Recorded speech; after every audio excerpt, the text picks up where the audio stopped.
Allahumma salli wa sallim wa barik ala Muhammadin wa ala alihi wa ashabihi ajma'in. Mana yang bahaya? Ujian kepahitan atau ujian kesenangan? Yang bahaya itu adalah segala urusan yang membuat lalai dari Allah. Antara ujian kepahitan dan kesenangan, Al-Anbiya ayat 35 ya. A'udzubillahi minasyaitonirrajim. Kullu nafsin dha'iqatul maut walanabluukum bisyarri wal khairi fitnatan wa ilaina turja'un. Kullu nafsin dha'iqatul maut, setiap yang bernyawa nafsin akan merasakan maut, dan kami akan menguji dengan kepahitan, memberikan kepahitan dan kesenangan sebagai fitnah ujian, dan kepada kamilah kamu kembali. Jadi wabah ini sering dianggap bahaya, padahal ada yang lebih bahaya, yaitu ujian kelapangan. Karena dalam kelapangan orang sering lebih mudah lupa, lalai kepada Allah. Dalam kesulitan lebih banyak ingat kepada Allah. Nah, yang Allah sukai dari semua ini adalah kita jadi dekat dengan Allah. Naik pesawat saja, kalau pesawat itu enak, lancar, biasanya orang tidur, pulas, nyenyak saja, nonton video, dengar lagu. Tapi ketika ada turbulence, ada goncangan, satu pesawat itu jadi banyak zikir, berlindung, ya Allah, ya Allah. Nah, sebetulnya wabah ini bagian dari karunia Allah, karena dengan wabah ini sekarang banyak yang lebih bersungguh-sungguh meminta perlindungan Allah dibanding sebelumnya. Kita bisa serius sekarang menyempurnakan syariat, takut oleh virus, dan kita minta pertolongan Allah, perlindungan Allah, penjagaan Allah. Ini sebetulnya yang Allah sukai. Banyaknya di antara kita menganggap saat ini ujiannya berat. Sebetulnya yang lebih berat itu adalah ketika kita diberikan ujian kelapangan, kemudahan, rezeki leluasa, susah-susah ingat ke Allah. Sholat kurang khusyuk, sisa waktu, ngaji juga sisa-sisa saja. Lebih banyak waktu kita dipakai, karunia Allah ini dipakai yang kurang maksimal kepada Allahnya. Sekarang kita oleh Allah disempitkan berada di rumah, bisa bersama keluarga. Kita bisa dengan kesempitan ini bisa ngaji bersama, sholat bersama. Kita cari ilmu bersama. Yang sebelumnya susah kumpul, sekarang dimudahkan oleh Allah untuk kumpul. Tapi rezeki saya berkurang, enggak lah. Setiap orang udah ada rezekinya masing-masing. Ada kalanya dibuka, ditahan, diambil sesuka Allah saja. Jangan sibuk memikirkan yang enggak ada. Yang ada juga masih sangat banyak. Oleh karena itu, ini wabah ini disabarin atau disyukurin.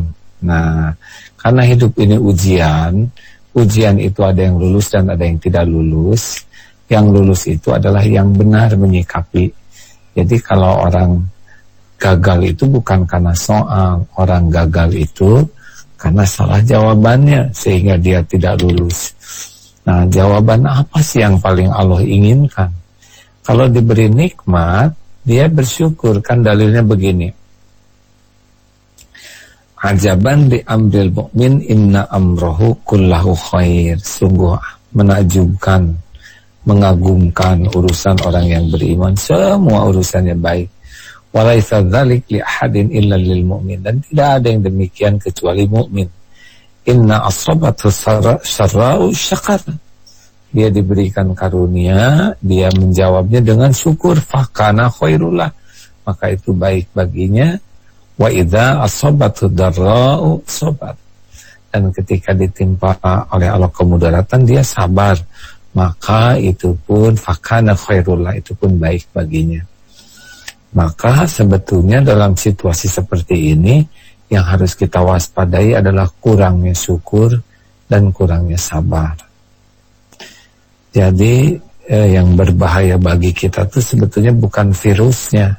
Yang berbahaya bagi kita adalah kurangnya kesabaran kalau sedang diuji wabah begini. Bagaimana supaya sabar? Sabar itu ada pada pukulan pertama. Alladzina idza asabatkum musibah qalu inna lillahi wa inna ilaihi rajiun. Jadi kalau kita ingin mengetahui kesabaran seseorang, pukulan pertama itu lari kemana pikirannya, lari kemana hatinya, lari kemana lisannya, lari kemana tubuhnya. Kalau larinya ke Allah, inna lillahi wa inna ilaihi rajiun, fadhkuruni adzkurkum, maka ingatlah padaku, aku ingat padamu. Orang yang kembali ke Allah yakin. Seperti apa kembali ke Allah? Yakin. Ketika musibah terjadi, At-Taghabun ayat 11, ma asaba min musibatin illa biiznillah wa may yu'min billah yahdi qalbah. Ada satupun musibah yang menimpa kecuali dengan izin Allah. Dan barang siapa yang beriman kepada Allah, Allah beri petunjuk di hatinya. Jadi ini virus ciptaan Allah. Virus ini selalu bertasbih kepada Allah. Virus itu tidak membawa bahaya kecuali dengan izin Allah. Virus itu tidak bisa mematikan siapapun kecuali orang yang sudah ditakdirkan wafat pada waktunya, dicabut oleh malaikat maut atas perintah Allah. Boleh jadi syariatnya lewat sakit dengan adanya virus ini, tapi virus tidak bisa mematikan. Satu-satunya yang bisa melindungi kita adalah Allah, dan wabah ini pun bisa hilang hanya dengan izin Allah.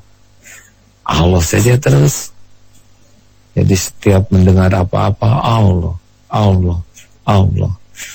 Siapa nih yang bisa melindungi kita? Apakah cuci tangan? Oh, cuci tangan itu amal soleh. Apakah diam di rumah? Diam di rumah itu amal soleh. Apakah kita sholat ibadah? Iya, itu amal soleh. Yang melindungi kita ya Allah. Ikhtiar yang kita lakukan adalah amal soleh. Jadi dia lebih sibuk dengan Allah nih daripada dengan berita COVID, dengan virus, dengan social atau physical distancing, dengan kematian-kematian, dengan Allah terus. Setiap yang meninggal ini hamba Allah, diwafatkan oleh Allah, dicabut nyawanya oleh malaikat pada waktu yang sudah ditetapkan, di tempat yang ditentukan. Terus kepada Allah, kepada Allah. Rezeki terjadi PHK, semuanya pasti ada rezekinya. Tidak ada satupun makhluk yang Allah ciptakan tanpa rezekinya. Ada yang dibuka, ada yang ditahan, ada yang saatnya diambil. Jadi berita apapun hanya menyambungkan ke Allah. Dia yakin semuanya sudah diukur oleh Allah. La yukallifullahu nafsan illa wus'aha. Allah tidak membebani seseorang kecuali sesuai dengan kesanggupannya. Dan yang bisa menghilangkan ini pun Allah juga. Surat Yunus 107, wa iyamsaskallahu bidurrin fala kashifa lahu illahu. Dan sekiranya Allah menurunkan kemudaratan, tidak ada yang bisa menghilangkannya selain Dia, Allah sendiri. Wa yuridka bi khairin, dan jika Allah menghendaki kebaikan, fala radha li fadlih, tidak ada yang bisa menolaknya. Yusibu bihi ma yasha'u min ibadihi wa huwal ghafurur rahim. Dan Dia berikan kepada siapa di antara hamba yang dikehendakinya, dan Dialah Allah yang Ghafurur Rahim. Jadi orang sabar itu adalah orang yang tidak bisa berpaling. Pikirannya dari Allah, lisannya dari Allah, tidak bisa berpaling. Hatinya tidak akan berpaling dari Allah. Nah, orang akan melihatnya sabar. Karena dia selalu zikrullah, maka Allah menurunkan sakinah di hatinya. Allah menurunkan pikiran, yahdi qalbah, menurunkan petunjuk di hatinya. Seperti orang ujian lah, kalau dikasih jawaban pasti lebih enteng. ya kan? Nah, yakin juga bahwa semua ini ada akhirnya. Yakin bahwa ujian ini pasti baik. Yakin bahwa semua ujian ini sudah diukur oleh Allah. Dan kita harus tobat, karena boleh jadi kepahitan ini menimpa kita karena dosa. Jadi istighfar yang banyak, yang disebut 5 1, tekad yang kuat dan bulat untuk selalu dekat dengan Allah. Itu yang pertama. Karena Allah tahu tekad, tidak ada yang dekat dengan Allah kecuali orang yang memang bertekad dekat dengan Allah. Kalau hanya sekedar ibadah, tidak semua orang dengan sholatnya ingin dekat dengan Allah. Kemudian berbanyak tobat, karena bala menimpa karena maksiat, dosa, dan bala diangkat karena tobat. Inilah saatnya kita istighfar yang banyak, air mata tobat, karena kita akan dihargai orang lain.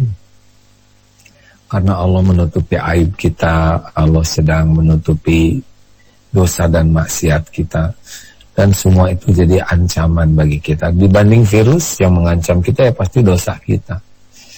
Nah, 3, jauhi maksiat, jauh. Mata juga hindari dari yang dosa sia-sia. Telinga juga menghindar dari omongan yang tidak perlu. Mata nggak usah kebanyakan baca WA, nggak usah kebanyakan baca berita. Mending baca Quran atau baca hal-hal yang manfaat. Ilmu yang manfaat. Mulut juga jauhi maksiat, kurangin ngobrol. Sau mulut ini sekarang nggak usahlah segala dibahas. Covid ini udah terlalu banyak yang bahas dan kita udah bukan ahlinya dan tidak selesai dengan kita bahas.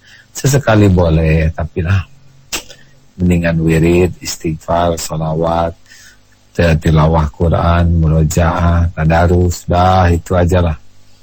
Kurangi ngobrol kecuali yang manfaat. Kemudian jauhi maksiat. Yang keempat, tingkatkan taat. Berbanyak sujud, karena sujud itu saat kita paling dekat dengan Allah. Sholatnya dibanyakin. Ada waktu ambil wudhu, sholat apa? Sholat mutlak, sholat syukrul wudhu, sholat untuk minta ampunan kepada Allah. Ada waktu sholat lagi. Bikin mushola di rumah, berbanyak sujud. Masya Allah. Tidak ada orang yang dekat dengan Allah yang susah sujud. Orang yang makin dekat dengan Allah itu salah satu cirinya adalah rindu sujud dan betah sujud serta nikmat sujud. Orang yang kurang dekat dengan Allah malas sujud, ya. Kering. Kalaupun sujud seperti yang kejeduk, berusaha menghindar aja dari sholat itu. Tidak betah sholat itu, pengennya cepat aja. Tidak ada kerinduan sujud. Nah, kalau ingin ditolong Allah, tingkatkan taat itu sujud. Baca Quran yang banyak, dinikmati, ada waktu Quran sambil minta keberkahannya kepada Allah, dan minta supaya pahalanya juga dialirkan kepada orang tua kita. Dan ada yang terakhir nih, yang paling top di bulan Ramadan sesudah yang lain, yaitu wallahu fi aunil abdi makanal abdu fi auni akhi. Allah selalu nolong orang yang senang menolong. Nah, ini saatnya nih zakat segera dihitung, bayar lebih cepat. Zakat mal, ya, bukan zakat fitrah. Zakat mal. Kemudian ayo hitung berapa uang kita yang mau kita sedekahkan. Mumpung orang pada perlu, apalagi di Indonesia berat. Ayo, jangan ragu-ragu, keluarkan. Karena sekaranglah saatnya rezeki yang dalam catatan itu berubah menjadi rezeki kita betulan. Karena rezeki yang betulan itu yang dimakan jadi kotoran, yang dipakai jadi usang, dan yang dinafkahkan di jalan Allah. Sehingga Ramadan ini seharusnya, kalau Rasulullah kan seperti angin, sedekah itu ringan-ringan.